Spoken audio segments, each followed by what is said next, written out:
BBC Sounds. Music, radio, podcasts. This video is intended for mature audiences and not for people who are easily disturbed. Enjoy. The Hook. One summer night, Gabby and Troy went to the movies. Then they went for a ride in Troy's car and drove out to the edge of town. They parked the car in a secluded spot that was a well-known lover's lane. From there, they could see the lights up and down the valley. As they gazed out at the lights of the town, Troy put his arm around Gabby and switched on the car radio so they could listen to some romantic music. He leaned over and the young couple began kissing and cuddling. Just as they were getting into the mood, the music suddenly stopped and a newsreader's voice came on the radio. Emergency announcement. Earlier tonight, a crazed murderer escaped from the state mental asylum. Police are warning citizens to be on their guard since the patient is considered armed and dangerous. The insane killer is nicknamed the Hook Man because after he lost his right hand in an accident, he was placed with a steel hook. Everyone in the area should be on the lookout for a man fitting this description. If you see anything suspicious, you should report to the police immediately. Over and out. Gabby became frightened and asked to put the windows up and lock the doors. That's a good idea, Troy said. Gabby knew that the state insane asylum was not that far from the Lover's Lane, as her dad used to work there. She was also worried that the remote area where they were parked was the perfect spot for a deranged madman to lurk, and had seen enough horror movies to know better. Troy was feeling brave and assured her that they were perfectly safe. He locked all of the car doors, then tried to kiss her again.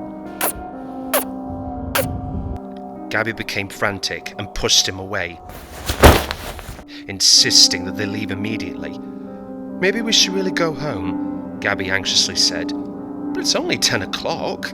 Troy dismissively mentioned that it was only 10 o'clock, but Gabby was aware of the time. She just wanted to leave. As the couple argued, Troy joked that the man wasn't going to come all the way out there. Why would he? And if he did, how could he get in? The doors and windows are locked.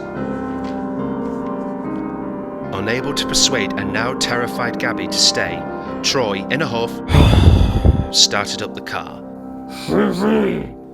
It was at this moment when Gabby thought she'd heard someone, or something, scratching at the side of her door.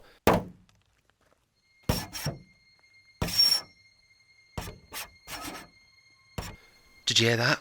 she asked. "It sounded like somebody was trying to get in." "I heard nothing," said Troy as he slammed the car into gear and spun its wheels as he pulled out of the parking space. On the way back to town, they had both calmed down and amused each other about how irrational they had both been.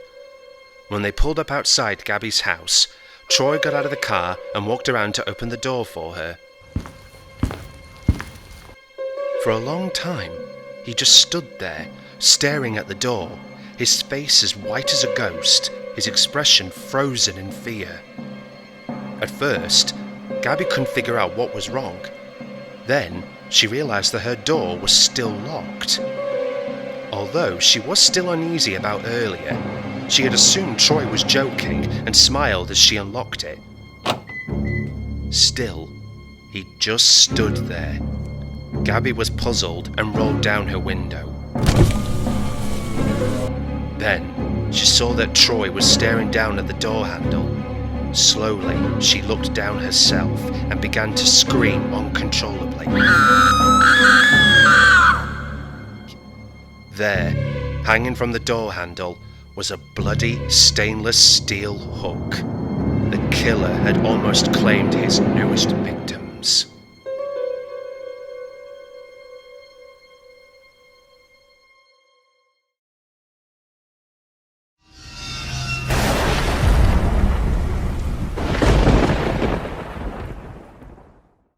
Hello, this is Lewis, who made this short horror story, and I want to thank everyone who has listened to it and gave me feedback on my horror story.